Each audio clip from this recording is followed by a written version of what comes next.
Bonjour à toutes et à tous et bienvenue dans cette nouvelle capsule de Polomix saison 4. Cette année, nous sommes plongés au cœur d'un thème passionnant, l'héritage.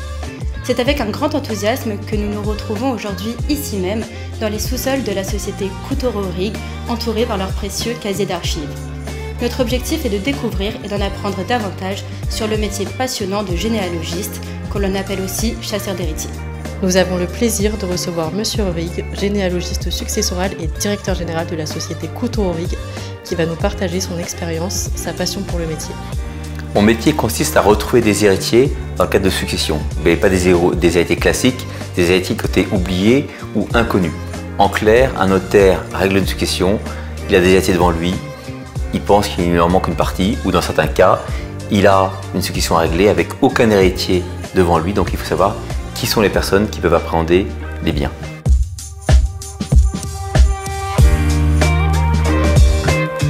Moi, je suis 100% faculté. J'ai tout fait de ma première année à mon Master 2 à Assas. Donc j'ai fait un Master 2 de droit notarial et après j'ai fait un stage chez un notaire et un stage ici, société qui est familiale. Et j'ai pu choisir entre les deux, entre soit la recherche héritier, soit le notariat. Les deux sont très proches, on est un peu des cousins germains des notaires, mais en même temps très différents.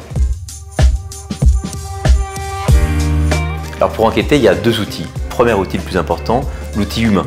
Le principal capital de la société, c'est un capital humain. Donc on a beaucoup de collaborateurs. Pour vous donner un chiffre, on est 350 en tout ici. Donc 80 chercheurs, donc des gens qui vont au quotidien aller dans les archives départementales, archives municipales dans les mairies. Et en parallèle, on a ça, beaucoup de fichiers. Alors pas du fichier papier, on a gardé le papier, mais tout le reste a été numérisé, indexé. Donc on a un fichier composé de plus d'1 milliard de données. Lorsqu'on fait des enquêtes, les différents obstacles qu'on peut rencontrer, c'est de temps en temps des doutes. Les gens se disent, est-ce que c'est un métier qui n'existe pas?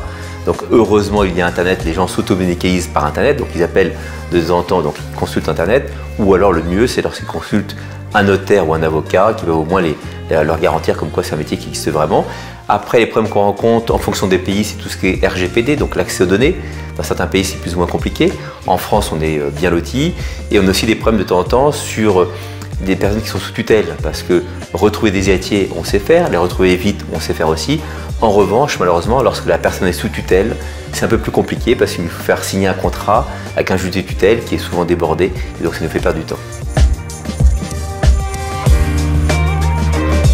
Alors, les différents acteurs pour lesquels on travaille, historiquement depuis 130 ans, ce sont en 1 les notaires, 2 les avocats, on travaille aussi pour des syndics d'immeubles, on travaille pour des mairies, des banques et des assureurs. Donc pour répondre concrètement à votre question, dans les professionnels vraiment juridiques, ce sont 1 les notaires et 2 les avocats.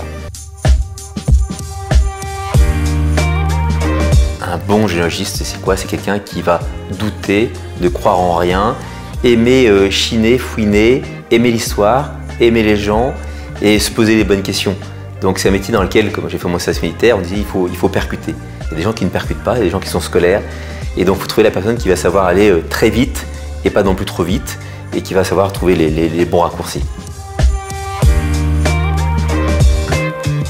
Alors, le conseil, c'est dans tous les cas, aller le plus loin dans les études.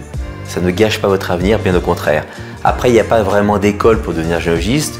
Donc il faut comprendre, chez nous, il y a deux métiers. Il y a ceux qui sont chercheurs et ceux qui sont, une fois qu'on a retrouvé les héritiers, on s'occupe de les représenter. Donc ça s'appelle chez nous des régleurs de succession. Donc les chercheurs, comme il n'y a pas d'école, qu'est-ce qu'on fait? On a des gens qui ont fait de l'histoire, on a des gens qui sont diplômés notaires, avocats, il y a différents profils. Le droit mène à tout. Si j'ai un conseil, c'est essayer de faire des études de droit et après postuler pour rentrer chez nous. Chaque dossier est une véritable histoire et chaque dossier est une pièce de théâtre entre guillemets en elle-même. Une histoire qui m'a marqué, c'est lorsque je retrouvais un jour un petit-fils et je discute avec lui et je lui annonce qu'il va hériter de son grand-père et tout d'un coup il y a eu un énorme blanc au téléphone. Il me dit mais j'ai la même vie que mon grand-père. Je me dis c'est des choses qui arrivent. Quand on a un grand-père qui a du charisme, c'est une sorte de copier-coller. Il me dit non, ce que vous n'avez pas compris, c'est que je n'ai pas connu mon grand-père.